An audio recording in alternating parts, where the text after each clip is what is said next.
నమో వెంకటేశాయ నమః. భక్తుల సప్త శనివారాల వ్రతంలో శ్రీ వెంకటేశ్వర స్వామిని భక్తి శ్రద్ధలతో ఆరాధించడం ఎంతో పుణ్యప్రదం. కలియుగ ప్రత్యక్ష దైవమైన శ్రీనివాసుడు తన భక్తుల కోరికలను తీర్చి కష్టాలను తొలగించి సుఖశాంతులను ప్రసాదిస్తాడు. శనివారం ఈ వెంకటేశ్వర స్వామికి అత్యంత ప్రీతికరమైన రోజు. ఈ రోజు స్వామివారిని నామస్మరణం, విష్ణు సహస్ర పారాయణం, గోవిందనామం జపం చేయడం ద్వారా ప్రత్యేక అనుగ్రహం లభిస్తుంది. గోవింద గోవింద అని హృదయపూర్వకంగా స్మరించిన వారికి స్వామివారి కరుణ ఎల్లప్పుడూ ఉంటుంది. భక్తితో చేసిన ప్రార్థనలకు శ్రీ వెంకటేశ్వర స్వామి తప్పకుండా స్పందిస్తారని పురాణాలు చెబుతున్నాయి.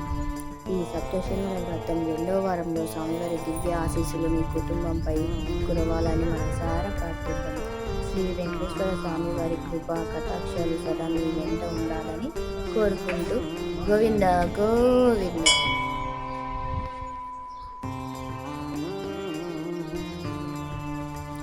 ఈ సప్త శనివార వ్రతం హిందూ సాంప్రదాయంలో ఎంతో పవిత్రమైన వ్రతంగా భావించబడుతుంది. ఈ వ్రతాన్ని వరుసగా 7 శనివారాలు భక్తి శ్రద్ధలతో ఆచరిస్తారు. ముఖ్యంగా శ్రీ వెంకటేశ్వర స్వామి అనుగ్రహం కోసం ఈ వ్రతాన్ని చేస్తారు. సప్త శనివారాల వ్రతం చేయడం వల్ల శని దోషాలు తొలగి కుటుంబంలో సుఖశాంతాలు నెలకొల్పుతారని భక్తుల విశ్వాసం. ఉద్యోగం, వ్యాపార, విద్య, వివాహం వంటి విషయాల్లో ఎదురయ్యాక ఆటంకాల తొలగి విజయం సిద్ధిస్తుందని చెబుతారు. ప్రతి శనివారం ఉపవాసం ఉండి శ్రీ వెంకటేశ్వర స్వామిని ప్రార్థించి వ్రత కథ వినడం లేదా చదవడం ఈ వ్రతంలోని ప్రధాన భాగం. చివరి శనివారం ఉద్యాపనం నిర్వహించి స్వామివారికి ప్రత్యేక పూజలు చేస్తారు.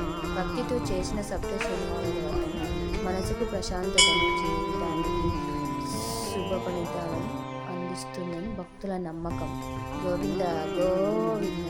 శ్రీ వెంకటేశ్వర స్వామి వారి కృప మీ అందరిపై ఎల్లప్పుడూ ఉండాలని కోరుకుంటూ జై శ్రీ వెంకటేశ్వర స్వామికి జై. గోవింద గోవింద.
వెంకటేశ్వర స్వామి కృపతో ఈ వీడియో మీకు నచ్చినట్లయితే please subscribe my channel, like and share. Thank you for watching.